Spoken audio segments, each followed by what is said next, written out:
But I'm going to talk about a project that I've been working on in David's lab, characterizing this enzyme rubisco activase and its two isoforms using this model plant Centennial. And I did some of this work, but I can never do any of my work by myself anymore. So luckily I have Sarah and Catherine in the lab who have been helping me immensely with this project. So I just want to give the big picture overview of why we're kind of interested in this, and then some background, and then get into the results. So in the lab, we're interested in how we can increase plant yield, essentially without impacting land use, and also in the context of a changing climate, which I'm not going to get into too much. And our target for this is photosynthesis, specifically in C4 plants. We use both maize and Centennial as our model C4 plants.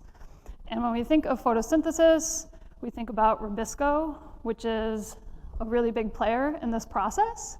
It's a highly abundant protein, and it does have some downsides. It is fairly catalytically slow, but it's super important because it takes that inorganic carbon from the atmosphere and it converts it to organic sugars that the plants can use for growth. And in C4 plants, rubisco is confined to bundle sheath cells, and these cells are surrounded by mesophyll cells. And so CO2 from the atmosphere comes into the mesophyll cells, and through the C4, C3 shuttle, gets transported into the chloroplast of bundle sheath cells where it's released, and then the shuttle continues back over to the mesophyll cells. But that way rubisco can come into contact with CO2 and kind of do its thing. But the other interesting part of rubisco is that it needs to be activated. And it does this with rubisco activase. Rubisco activase is an ATPase enzyme that removes inhibitory sugar phosphates from rubisco. And these inhibitory sugar phosphates can be its own substrate, RUBP. It can be an inhibitor that the plants make to shut rubisco off when it wants, like at night, when it's not useful. And also misfire products, because nothing's ever perfect, so sometimes it makes different sugar phosphates that it can't process, and they kind of get stuck in this inhibited rubisco form. And then you have RCA, our rubisco activase, which uses ATP to remove those inhibitory sugar phosphates, and then the subsequent rubiscos can kind of go back up into its pathway. And importantly, this RCA functions as hexamer, so you need at least 6 of these subunits to form a functional activase. So what do we know about RCA? Specifically in the context of Centennial, there's 2 isoforms, an alpha and a beta. The beta isoform is very highly abundant, whereas the alpha isoform is thought to be stress-induced. And in Centennial, it happens that when you grow your plants at 25 degrees C, so like room temperature-ish, you see a major accumulation of the beta isoform. But only when you put the plants at a higher temperature, such as 42 degrees, do you see any of the alpha isoform appearing. And this is just an immunoblot of that. But you also notice that while you do have some alpha appearing at this higher temperature, it's not nearly as much as the beta isoform. So we're not quite sure how important that is at the higher temperatures. And in Centennial, as well as maize, both of these genes are encoded separately, which is not always the case, but that's important for what I'm going to talk about. So our questions here were, if we knock out the beta isoform, can the alpha isoform support plant growth under either control or heat conditions? And then our second question is, if we knock out that alpha isoform, will those plants be, will they struggle under heat stress compared to wild type? Because alpha is only induced under heat treatment, we thought that it was probably going to be important under heat treatment. So to do this research, we made knockouts of both the alpha and beta isoform individually using CRISPR-Cas9 and actually vectors that we got from the Wojtas lab. And we were able to get 2 different alpha knockouts and 2 different beta knockouts, both containing single insertions or deletions where the guide RNAs were targeting. And when we grew these plants under our control conditions, which is the 25 degrees C, and this is approximately ambient CO2 concentrations, we found that the alpha knockouts looked pretty similar to our wild type, but the beta knockouts pretty much just died. So these plants were germinated on plates with sucrose. As soon as you transplant them to soil, the beta knockouts just kind of die. So we transferred these plants to a high CO2 chamber that has 9,000 ppm CO2, and now you can see that the beta knockout plants are able to survive, and actually they look quite healthy compared to the wild type. And again, the alpha knockouts also look very similar to the wild type. So our question was, what's going on with these plants? What's their photosynthesis look like, since we're interested in photosynthesis? And we have this instrument called the LI6800, which we can use to look at photosynthesis in our plants. And so this instrument will feed the plants on a clamped leaf a specific amount of CO2, and we can look at the amount of CO2 that the plant takes up, which is our proxy for photosynthesis, and that's what A is here on the y-axis. So you can see down here at these different CO2 concentrations, the beta knockouts are photosynthesizing, sort of, barely. They're there and they're surviving. And the alpha knockouts look very similar to wild type. And our question was, is this reduction in photosynthesis in the beta knockouts due to rubisco abundance or rubisco activation? And we can measure this. And we found that the rubisco content or abundance is pretty similar between all three of these genotypes, the wild type, the alpha, and the beta knockouts. And that rubisco activation is quite similar between the wild type and the alpha knockout, but that we see some reduction in activation in the beta knockout. And so our next question was, what happens when we put these plants under heat treatment? Can the alpha knockout kind of recover these beta knockout plants and increase photosynthesis in them? And since we know that at increased temperatures, we get this alpha expression or accumulation, we found in our alpha knockout plants, it's this band right here. You know, it's very minor, but it is not present in our alpha knockouts, and it does appear in our beta knockouts. Again, if you look at the amount of alpha compared to the amount of beta that plants can have, it's not a whole lot, but we hypothesized it could be enough. And so we took our plants that were growing at 9,000 ppm CO2, and we put half of them at 25 degrees C and ambient CO2, and 40 degrees C at ambient CO2 as well. And we see that under our 25 degrees C condition, that the beta knockouts, any photosynthesis that they were doing down here, just kind of completely went away. The alpha knockouts, again, look like our wild type control.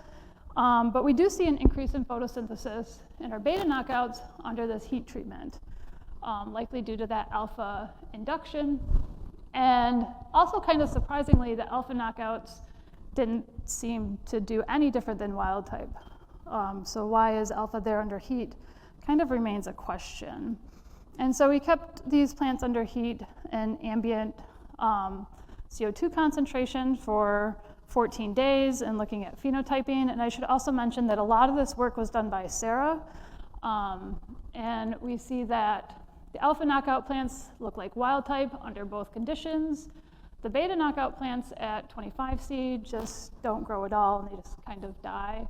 The beta knockouts under heat treatment actually have some new growth and do grow a little bit, but certainly not to the extent of the wild type or the alpha knockouts. And so our question then was like, what is the activity of alpha RCA versus beta RCA? How come this isn't able to support plant growth like we would like?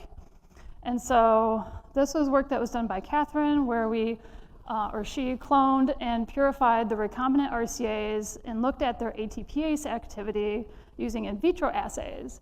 And you can see that the alpha knockout here has a quarter of the activity as, not the alpha knockout, sorry, the RCA alpha recombinant enzyme has a quarter of the activity of the beta RCA. And she did these assays at increasing temperature, and you can see that the alpha RCA is stable at higher temperatures compared to the beta RCA. But at the temperature that we were growing our plants, both of those enzymes seem to be quite stable. And this was important to look at because in the literature, in some plants you see that the alpha RCA has less activity compared to the beta, but in some plants they're about the same. But almost always the alpha RCA has more stability at increased temperatures. So what we learned from this is that alpha RCA is not enough in our beta knockout plants to support wild type like growth conditions. Our beta knockouts do require that high CO2, and alpha does increase that photosynthesis a little bit, but not tons. And surprisingly to us, the alpha RCA didn't even, when we knocked it out, didn't seem to impact Soteria growth at all. It increased, at least under our heat treatment conditions. So what we're interested in the future in terms of trying to get those higher yielding plants is looking more into this interplay between RCA alpha and beta. If we overexpress alpha, because remember that protein is not accumulating much at all, then can we get enough photosynthesis to complement those beta RCA knockouts? But also, what is the purpose of RCA alpha in these plants? Does it help to stabilize those RCA hexamers? So when we look at different ratios of alpha to beta, is that when we'll see differences in that heat stability. And our more long-term goal is to try to replace this Soteria beta RCA with agave beta RCA, which is shown to be stable at higher temperatures, and increase Soteria thermotolerance. So that's in the context of the climate change. And all of that to try to increase rubisco activity in these bundle sheath cells to get maybe bigger plants, more yield, plant growth, grain, and all that. And of course, I did all this in the Stern lab, and Catherine and Sarah helped me a lot. Also great discussions with Kevin and Riley, and the plant transformation facility here did all the transgenics for me, and without the BTI greenhouse and support staff, I wouldn't be able to have plants here, and of course, our funding sources. And with that, I would take any questions.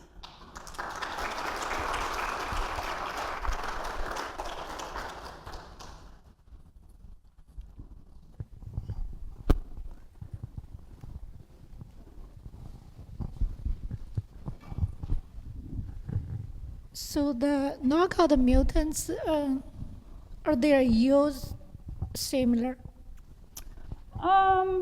Like in terms of seed or biomass? Seed, yeah. I think the alpha knockouts are pretty similar. The beta knockouts struggle even under the high CO2, but we are able to get seed and propagate those plants pretty well. Actually, you guys are transforming them for us.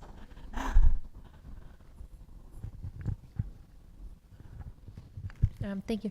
Do you know if the alpha RCA, are the expression levels of that gene mostly in leaves, or do you know if it's expressed in different, like totally different organs of the plant and potentially plays a role there? That's a really good question. I personally haven't looked at its expression levels in general at the transcript level.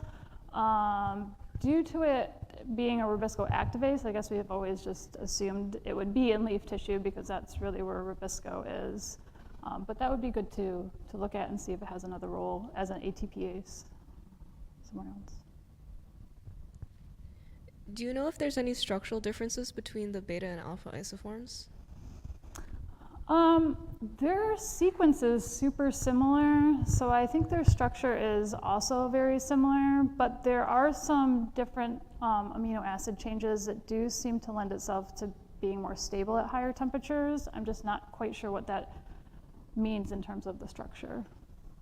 That's good to look at, actually. Thank you.